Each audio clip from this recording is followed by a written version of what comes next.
Pagi cerah menyelimuti lapangan SMA. Ratusan siswa berbaris rapi, seragam putih abu-abu berkibar lembut di hembus angin. Upacara bendera hari Senin dimulai, hikmat namun terasa panjang di bawah terik mentari. Arya, dengan seragam sedikit usang namun rapi, berdiri di barisan paling belakang, mencoba membaur dalam keramaian. Jantungnya berdebar tanpa tahu mengapa. Setelah amanat pembina, suara kepala sekolah bergema melalui pengeras suara. Ia mengumumkan hasil lomba karya ilmiah yang baru saja digelar. Nama-nama siswa berprestasi disebutkan satu persatu, disertai tepuk tangan meriah. Arya merasakan gelombang kecemasan. Namanya belum disebut, dan ia tahu ia seharusnya menjadi salah satu finalis. Suasana tiba-tiba berubah tegang saat Pak Budi, guru fisika paling dihormati namun terkenal angkuh, melangkah maju ke podium. Matanya menyapu barisan siswa, berhenti sejenak pada Arya. Senyum sinis tersungking di bibirnya. Seluruh lapangan hening menantikan setiap kata yang akan keluar dari mulutnya. Dengan nada tegas dan meremehkan, Pak Budi mulai berbicara tentang integritas. Ia kemudian menyebut nama Arya, menuduhnya menjiplak ide proyek dari internet, mengklaimnya sebagai karya sendiri. Kata-katanya menusuk. Bahkan untuk siswa sepertimu, Arya, kejujuran harus tetap diutamakan. Jangan nodai nama sekolah ini. Darah Arya berdesir, wajahnya memerah padam, bukan karena malu, melainkan kemarahan yang membuncah. Seluruh tubuhnya terasa kaku, terpaku. Ia merasakan pandangan ratusan pasang mata menusuk punggungnya. Bisikan-bisikan mulai terdengar, seperti sengat lebah di telinganya. Dunia seolah runtuh di atas kepalanya. Tawa kecil dan cibiran mulai terdengar dari beberapa siswa. Arya bisa merasakan atapan menghakimi dari teman-teman sekelasnya, bahkan dari mereka yang sebelumnya ia anggap akrab. Beban sosial menimpanya.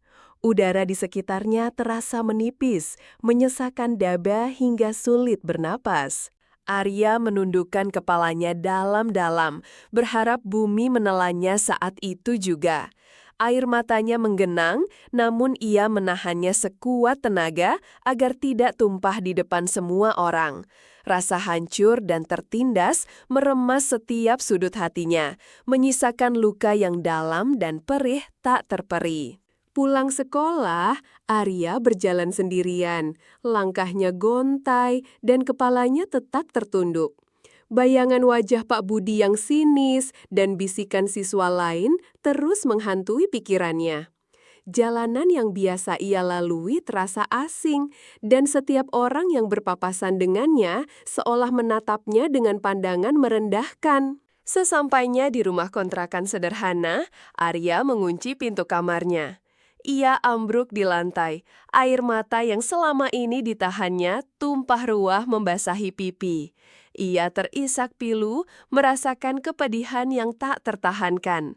Harapan dan semangatnya seolah sirna, hancur lebur tanpa sisa. Namun, di tengah kehancuran itu, sebuah percikan api kecil menyala di dalam hati Arya. Ia mengepalkan tangannya, rasa sakit berubah menjadi tekad yang membara. Ia akan membuktikan bahwa tuduhan itu salah. Balas dendam terbaik adalah pembuktian. Ini adalah awal dari perlawanan diam-diamnya. Minggu-minggu berlalu, Arya menarik diri. Ia berbicara seperlunya, namun fokusnya berubah total. Jam-jam luangnya yang dulu dihabiskan untuk melamun, kini dialihkan untuk membaca buku-buku fisika dan teknologi yang lebih kompleks. Sepulang sekolah, ia langsung menuju meja belajarnya. Perpustakaan sekolah terasa sesak dan penuh kenangan buruk. Arya mulai rutin mengunjungi perpustakaan kota yang tua dan sunyi. Di sana, ia menemukan lebih banyak buku referensi, jurnal ilmiah, dan bahkan beberapa prototipe sederhana yang bisa ia pelajari. Setiap sore menjadi petualangan baru. Pak Slamet, pustakawan senior dengan kacamata tebal dan senyum ramah, mulai memperhatikan kegigihan Arya.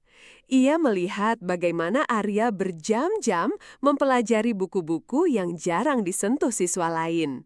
Sesekali, Pak Slamet mendekat, tanpa bicara, hanya memberikan senyum dan anggukan kecil yang menguatkan.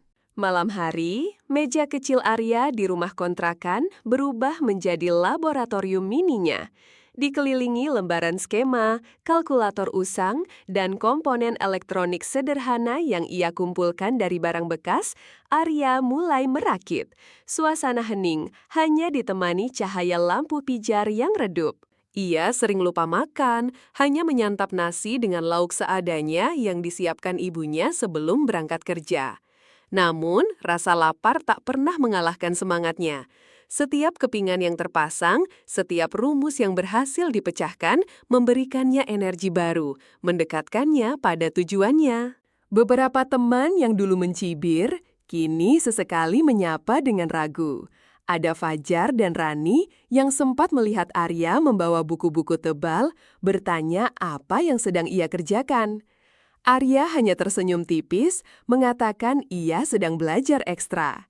Rasa penasaran bercampur simpati mulai terlihat di mata mereka.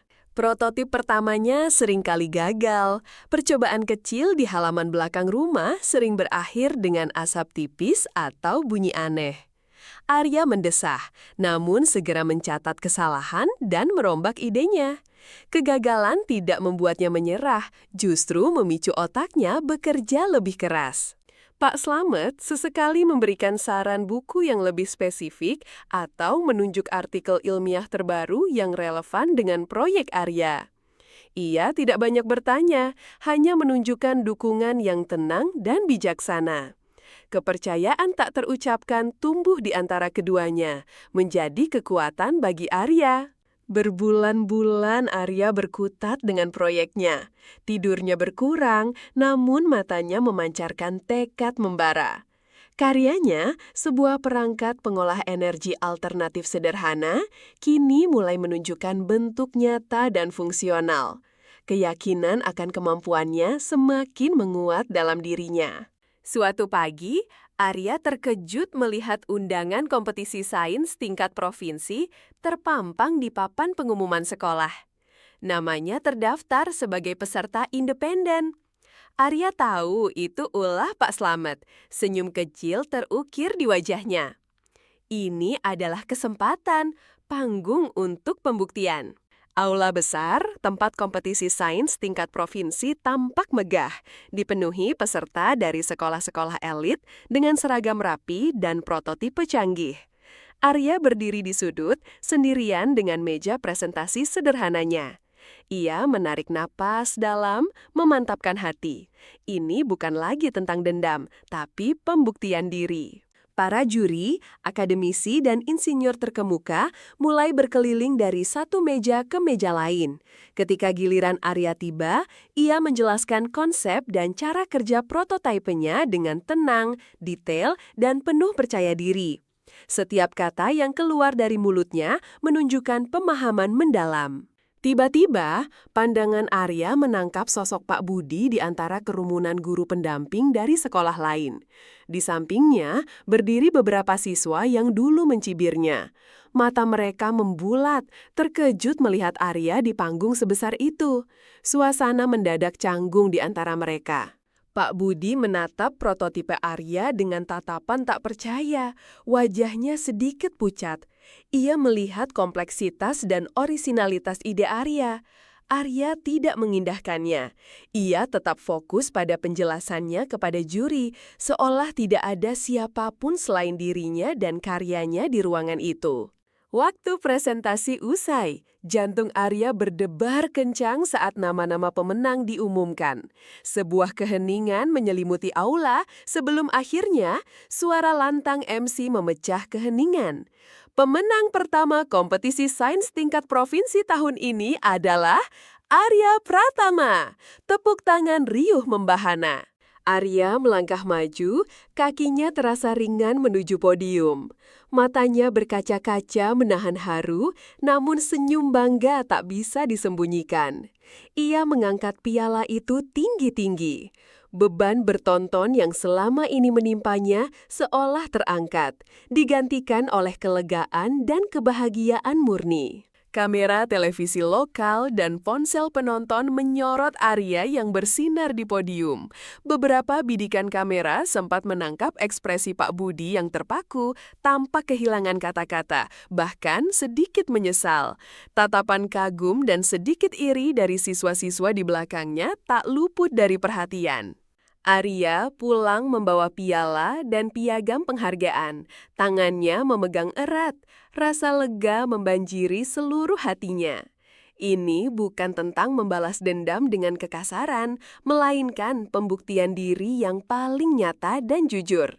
Nama baiknya telah bersih, bahkan bersinar lebih terang. Keesokan harinya di sekolah, suasana berubah drastis. Tatapan siswa kini beralih dari cibiran menjadi kekaguman dan rasa hormat. Bisikan-bisikan positif menyertainya di sepanjang koridor. Pak Budi terlihat menghindari kontak mata, hanya bisa menunduk setiap kali berpapasan dengan Arya. Arya berjalan tegak di koridor sekolah. Senyum tipis terukir di bibirnya. Peristiwa itu membentuknya menjadi pribadi yang lebih kuat, tangguh, dan percaya diri.